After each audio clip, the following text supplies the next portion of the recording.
প্রেসক্রিপশনে চলা একটি দল, সেটি হচ্ছে জাতীয় পার্টি। এই ঘটনা যদি বাংলাদেশ থেকে আসতো, প্রধান উপদেষ্টা উনি নিন্দা প্রস্তাব করতো না। আমরা জানতে চাই এই নুরুল হকের উপর হামলাকারীদেরকে রক্ষা করার জন্য সরকারকে কারা চাপ প্রয়োগ করেছে। আমরা ব্রিগেডিয়ার জেনারেল শামস এবং স্বরাষ্ট্র উপদেষ্টাকে বলবো, আপনারা যে পরিকল্পিতভাবে নুরুল হক নূরকে হামলা করেছেন তার জন্য আপনাদেরকে অনতিবিলম্বে পদত্যাগ করতে হবে, নাহলে রাজপথে আমরা দুর্বার আন্দোলন গড়ে তুলবো। বন্ধুগণ, আমাদের নুরুল হক নূর ভাই তারপরে একটা সংবাদ সম্মেলন এবং মশাল মিছিল ডাকে। এই মশাল মিছিলে আপনারা দেখেছেন কিভাবে হামলা হয়েছে। এর বিচার যদি সুষ্ঠুভাবে না হয় এবং এর তদন্ত যদি সুষ্ঠুভাবে না হয়, আমরা হয়তো ছাত্র জনতা আর বসে থাকবো না। আপনারা জুলাই দেখেছেন যে ছাত্র জনতা বুক পেতে দিয়েছে পুলিশের সামনে। দরকার হয় আমরা আবার বুক পাতে দিব। এই বিপি নূরের ঘোষণা, বিপি নূরের ঘোষণা, বিপি নূরের ঘোষণা। বন্ধুগণ, আপনারা দেখেছেন গত 29 তারিখে কি ঘটেছে। গণ অধিকার পরিষদ নুরুল হক নূরের উপরে কি করেছে, যেভাবে হামলা করেছে, এটা পুরো পরিকল্পনাভাবে তারা হামলা করেছে। এটা আমরা ধরে নিতে পারি যে এর সাথে স্বরাষ্ট্র উপদেষ্টা জড়িত। এটা আমরা ধরে নিতে পারি সেনাপ্রধান এটার সাথে জড়িত। মনে হচ্ছে যে তাদেরকে কোটি কোটি টাকা খাওয়ানো হয়েছে। যে অবৈধ টাকা 16 বছর তারা কামিয়েছে, সেই টাকা জিএম কাদের তাদের অ্যাকাউন্টে দিয়েছে। সেই টাকা খেয়ে পরিকল্পনাভাবে তাকে হত্যা করার চেষ্টা করা হয়েছে। আমরা তার অনতিবিলম্বে এই খুনিদের সন্ত্রাসের বিচার চাই। তার জন্ম না হলে 2024 সালে নতুন করে দেশ স্বাধীন হতো না। আপনারা কাকে চোখ রাঙিয়ে কথা বলেন?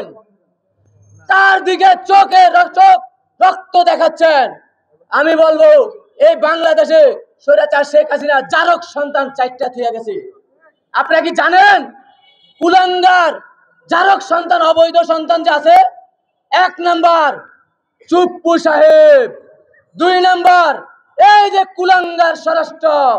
এটা তো ভালো করে চিনছেন আপনারা, এরা জারক সন্তান। এই জারক সন্তানের কারণে এই যে শুক্রবারে ডাকসুর সাবেক বিপি নুরুল হক নূরের উপরে যেই হামলা হয়েছে এর নেতৃত্বে।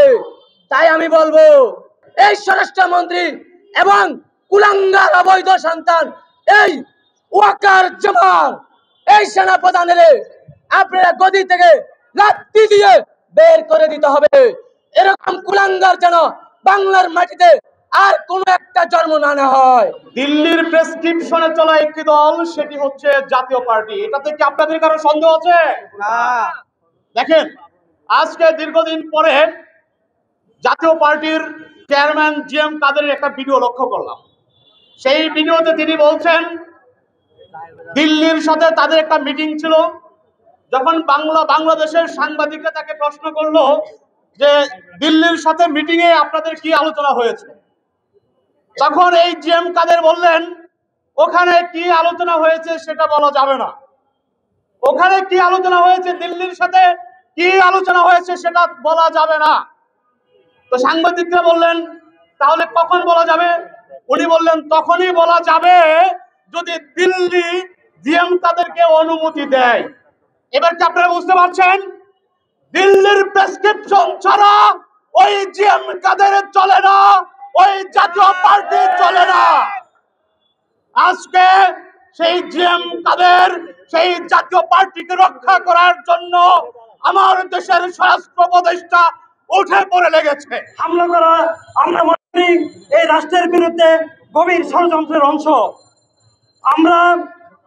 আমরা দেখতে পেয়েছি নুরুল হক নূরের উপর যে হামলা হয়েছে, সেই হামলার আজ থেকে 2-3 দিন 4 দিন হয়ে যাচ্ছে, এখনো কোনো সুষ্ঠু তদন্ত বিচার হয়নি। আমরা স্বরাষ্ট্র উপদেষ্টার একটি সাংবাদিকদের প্রশ্নের উত্তরে এই কথাও বলতে দেখেছি যে নূর একজন জাতীয় নেতা, সে হামলা শিকার হয়েছে, আমরা তার জন্য সুস্থতার জন্য দোয়া করি। একজন স্বরাষ্ট্র উপদেষ্টা জুলাই অভ্যুত্থানের একজন নায়কের প্রতি কি এতটুকুই দায়িত্ব যে উনি একটা প্রতিবাদ করবেন বা মিডিয়ার সামনে বলবেন যে আমরা তার জন্য দোয়া করি তিনি সুস্থ হয়ে যাক? এটা আমরা মনে করি স্বরাষ্ট্রমন্ত্রী এটার সাথে, স্বরাষ্ট্র উপদেষ্টা এটার সাথে জড়িত আছে। আমরা এই মাঝাভাঙ্গা স্বরাষ্ট্র উপদেষ্টাকে বলবো, অনতিবিলম্বে যারা এই হামলার সাথে জড়িত তাদেরকে আপনি চিহ্নিত করে তাদেরকে বিচারের আওতায় আনুন।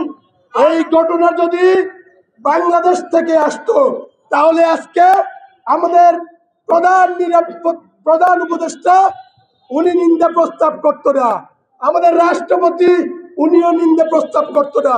আমরা মনে করি এই হামলার অর্ডার সরাসরি ভারত থেকে এসেছে এবং ব্রিগেডিয়ার শামসকে ধরে রিমান্ডে নিলে আমরা বুঝতে পারবো, এই জাতি জানতে পারবে এই হামলার নির্দেশ কোত্থেকে আসছে। ছাত্র অধিকার পরিষদের সাধারণ সম্পাদক নাজমুল হাসান সহ আমাদের প্রায় শতাধিক নেতা কর্মী আহত হয়েছিল।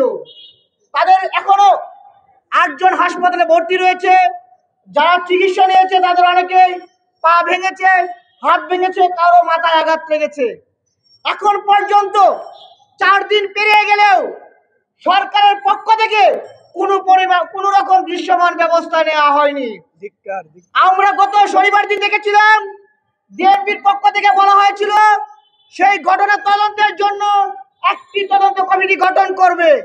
ঠিক ওই দিন বিকাল বেলায় প্রধান উপদেষ্টার পক্ষ থেকে প্রধান উপদেষ্টার প্রেস সেক্রেটারি জনাব শফিকুল আলম সংবাদ সম্মেলনে বলেছিল সেদিনকার ঘটনা তদন্তের জন্য সরকার একটি বিচার বিভাগীয় তদন্ত কমিটি গঠন করবে। কিন্তু ঘটনার 4 দিন পেরিয়ে গেলেও এখন পর্যন্ত সরকার কোনো তদন্ত কমিটি গঠন করতে পারে নাই। আমরা জানতে চাই এই নুরুল হকের উপর হামলাকারীদেরকে রক্ষা করার জন্য সরকারকে কারা চাপ প্রয়োগ করেছে। কথা বলে শেষ করব।